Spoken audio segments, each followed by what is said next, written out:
और बाकी सब कुछ तबाह कर दिया। उन्हें बात चीत करने या जिंदगियां बचाने में कोई दिलचस्पी नहीं थी। ये कहा जाता था कि केल वाहद तौजह मरकूज करने वाला आदमी था।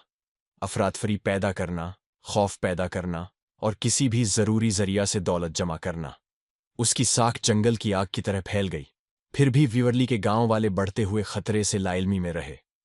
उन्होंने दूर दराज के देहातों की सरगोशी सुनी, लेकिन उनके ज़हन में ये महज एक और कहानी थी, एक और अलमिया जो उनकी प्रामनवादी से बहुत दूर हो रहा था। ये मौसम खिज़ां की एक करकरा शाम थी, जब पत्ते सोने के रंग में तब्दील हो रहे थे और लकड़ी के धुएं की खुशबू से हुआ मोटी थी कि डाकू विवर्ली पर उतरे। खतरे की पहली अलामत दौर घोड़ों की तेज आवाज के साथ आई। एडुन नामी एक नौजवान खीत का लड़का जलाने की लकड़ी जमा कर रहा था जब उसने आवाज सुनी। ये एक ऐसा शूर था जो उसने पहले कभी नहीं सुना था, एक गुर्जदार ताल की आवाज जो दूसरे तक बुलंद होती गई।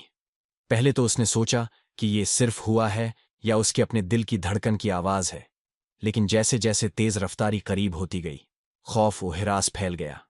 वो वापस गांव की तरफ भागा, उसका दिल सीने में धड़क रहा था। डाकू! वो घबराकर चौक में दाखिल हुआ, उसका चेहरा खौफ से भरा हुआ था। डाकू आ रहे हैं, हमें छपना है। मगर तब तक देर हो चुकी थी। कील के आदमी तूफान की तरह गांव में दाखिल हुए, सियाह रंग की शख्सियात जो हाथ में मुशालें और हथियार लेकर घोड़े पर सवार थीं। गांव को मुकम्मल तौर पर ऑफ गार्ड पकड़ लिया गया। आने वाले छापे से खबरदार करने के लिए कोई सेंट्री, कोई चौकीदार नहीं था। खुद कील की क़ियादत में डाकुओं ने भागने के किसी भी अमकान को रोकते हुए फौरी तौर पर गांव को घेर लिया।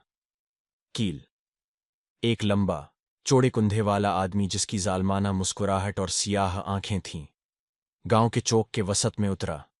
उसकी मौजूदगी जबरदस्त